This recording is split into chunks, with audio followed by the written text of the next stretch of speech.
Hey guys, this is Podfic, and today we're going to be reading the one where the Justice League almost didn't figure it out by Bats and the Birds.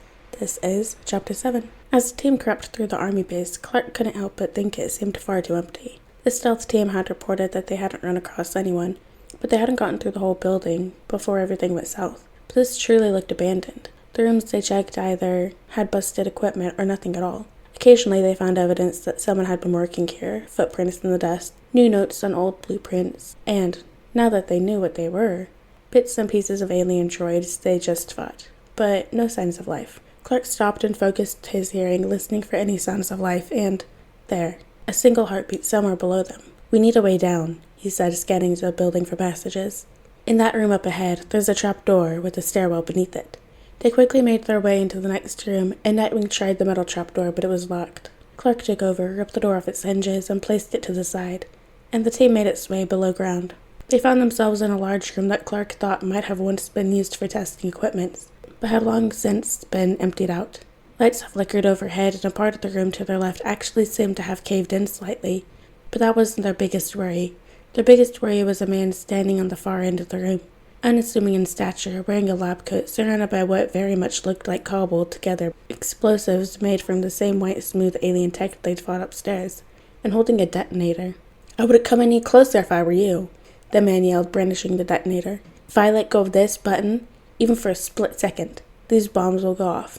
Now you may be able to survive that, Superman, but I don't think your friends will, and I don't think any of you will enjoy the toxin set to release with them. It's better than Scarecrow's old formula, and even the Bat couldn't have made an antidote this quickly. You'll die too."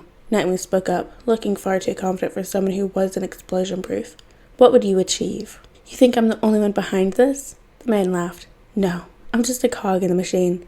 If I take even one of you down with me, then my purpose is fulfilled. However, I don't intend to die today, which is why you, Mr. Black and Blue, Nightwing, are going to walk forward, slowly, with your hands up and stand right next to my lovely bombs as some extra assurance.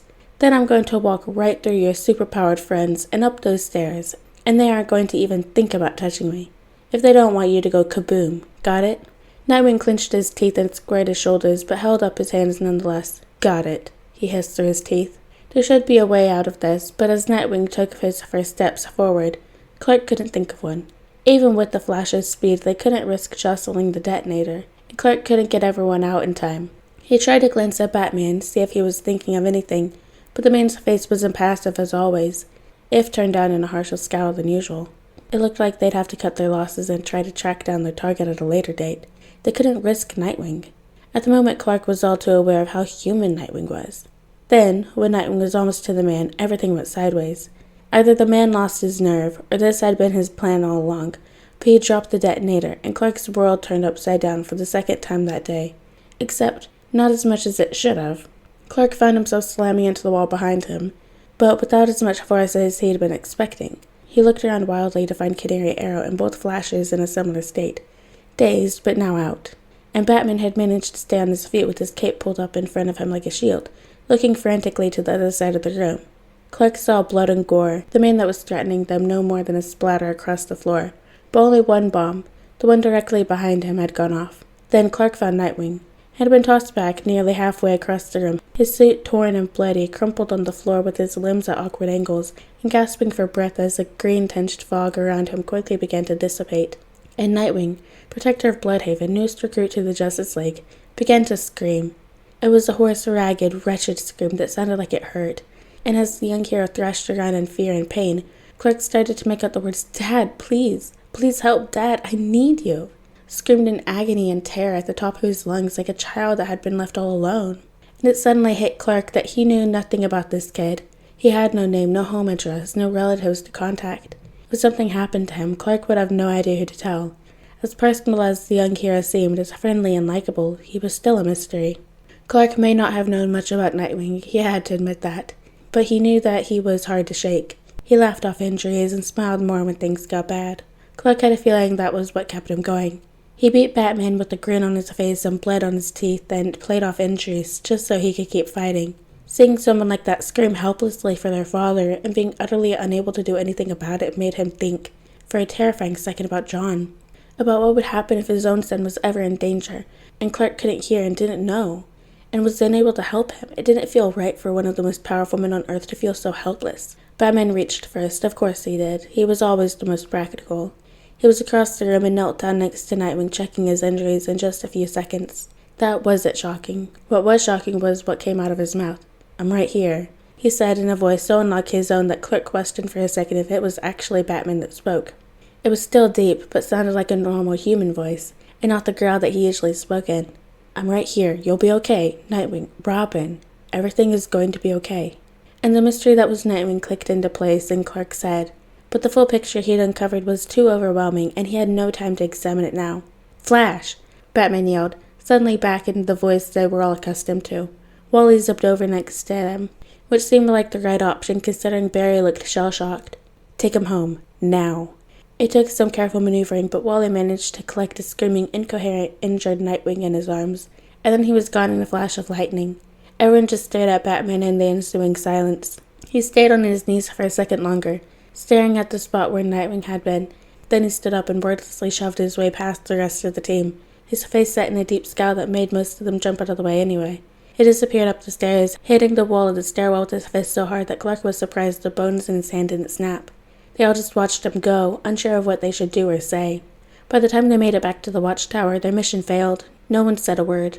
Clark could tell they all wanted to. They all had a million thoughts running through their heads, but no one was ready to say them out loud yet. Part of Clark thought Batman would be back at the tower, ready to explain everything to them, but the smarter part knew he wouldn't be. Canary spoke up first, collapsing in the chair as she peeled her mask off her wide eyes. "It makes sense if you think about it. The way Nightwing fights, his skill level, the fact he had access to Batman's gadgets, it all tracks." They all nodded vaguely in agreement except for Hal, who shook his head. No, I refuse to accept this. You all think Batman is capable of spawning a child? Really? Besides, there's no way that Batman could have raised a child and have him turn out psychologically sound. Canary's eyebrows knit together as she considered this. "Is there anything about Nightwing that screams psychologically sound to you?" Hal tried to sputter out a response but came up short. Clark sighed and floated between them. "Our primary concern should be Nightwing's well-being and recovery. Once that's taken care of, then we can ask Batman about certain details that he may have withheld from us, okay?" Clark took the general nod and grumbles of agreement as confirmation. Clark had access to the Batcave in theory. He'd never actually been inside. His access was only for emergencies, and Batman never considered anything enough of an emergency to actually ask for Clark's help. But now Clark decided that the health and safety of a League member was reason enough for him to let himself in. The passage he entered through was cold, damp, and dark, and he immediately felt his skin crawl with the feeling he wasn't alone. He could hear actual bats in the distance and something else nearby, something close and moving, and suddenly a girl seemed to materialize out of the shadows, making Clark jump. Logically, he knew she didn't just appear. She must have been sneaking around, following him since he entered, and the fact that he hadn't heard her freaked him out.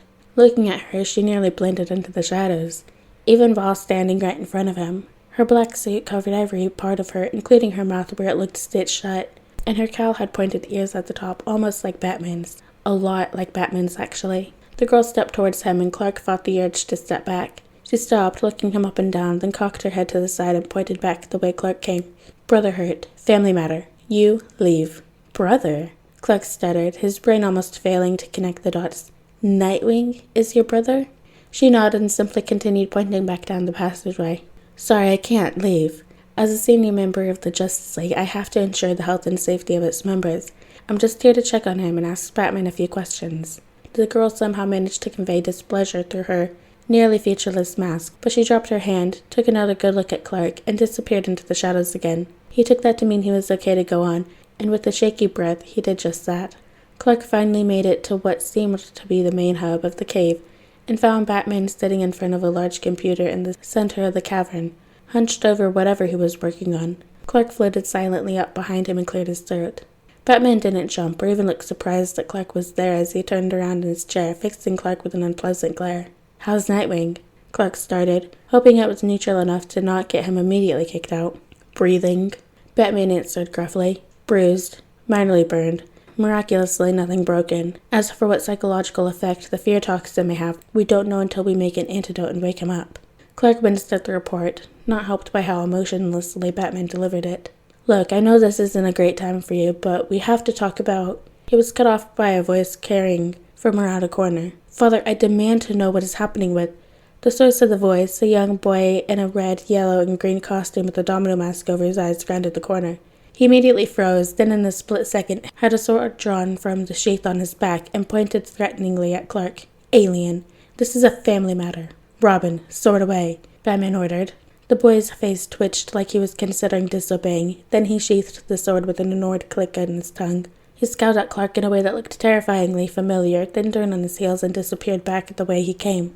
Robin, Clark muttered, looking where the boy had just left. That's what you called Nightwing.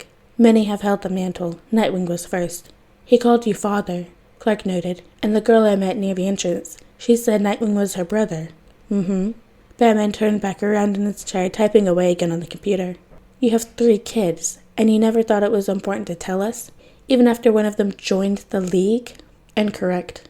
Clark nearly screamed. What do you mean, incorrect? Nightwing called you Dad, Robin called you Father, and the girl, Black Bat, said Nightwing was her brother, ergo she is also your child. All of that was correct. Batman still wasn't looking at him. But legally speaking, I have 6 children. Are we done now? Clark sputtered for a response, but eventually just sighed and pinched the bridge of his nose, realizing he probably wasn't going to get any information out of this conversation. I don't want to question why you felt the need to clarify, legally speaking. I'll get out of your cave soon, I promise, but I do want to check on Nightwing.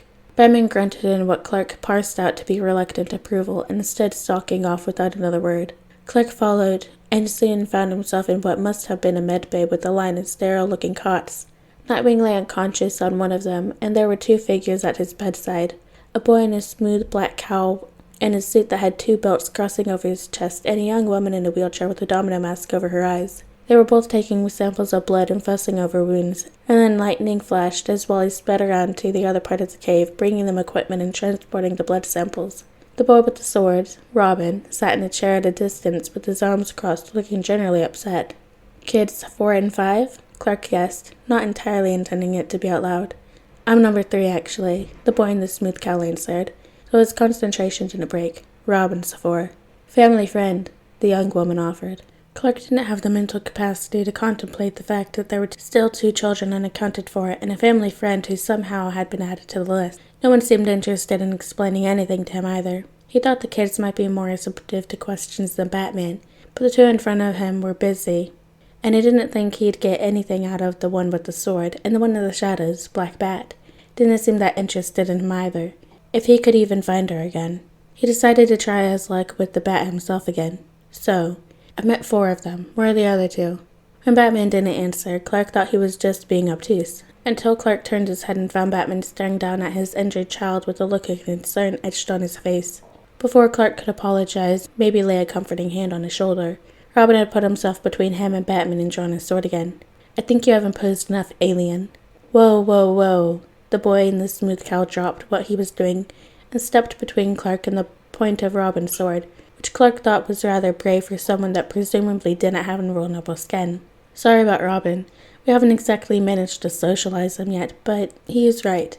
This is a family matter. You should leave. To quickly answer your question, Signal should be finishing his patrol just about now. Who the hell knows where Red Hood ever is, but I'd wager Star City and Batgirl, because he always forgets to mention Batgirl, is in Bludhaven until we fix Nightwing. Happy? Great. Bye now.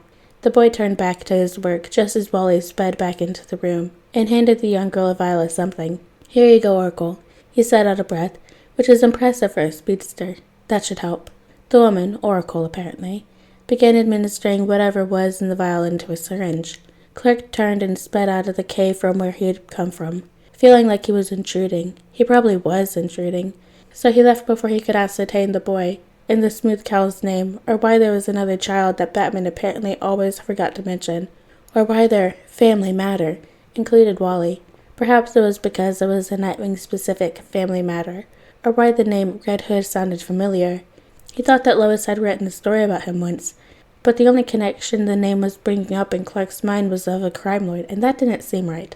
By the time it was well and truly night, they'd administered an antidote to Dick, treated the worst of his wounds, and deemed him stable enough to put him in his own bed for the night so he wouldn't have to sleep in the med bay. Then Tim got sent on patrol with Barbara, monitoring him from the cave.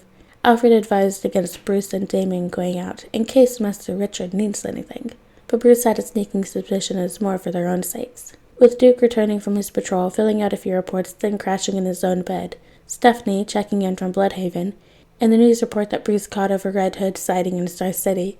Everyone was accounted for, safe as they could be given the circumstances. And yet Bruce still couldn't sleep. It took everything in him not to go down to the caves, single-handedly track down whatever group had done this to Nightwing and beat them all to a pulp with his bare hands. He would have liked to, if for no other reason than it would occupy his mind for a few days or weeks while Dick recovered. But he stayed in bed, staring up at the dark ceiling. He told himself it was to keep Alfred from being disappointed in him, but part of him knew it was because he was scared of what he would do. He was startled from his thoughts by a shadow passing in front of his door. He left it open in case Dick woke up and yelled for anything in the middle of the night. And now the boy himself stood, favoring his right foot over the left, leaning heavily on the doorframe. Dad? He croaked so weakly that Bruce almost didn't hear him.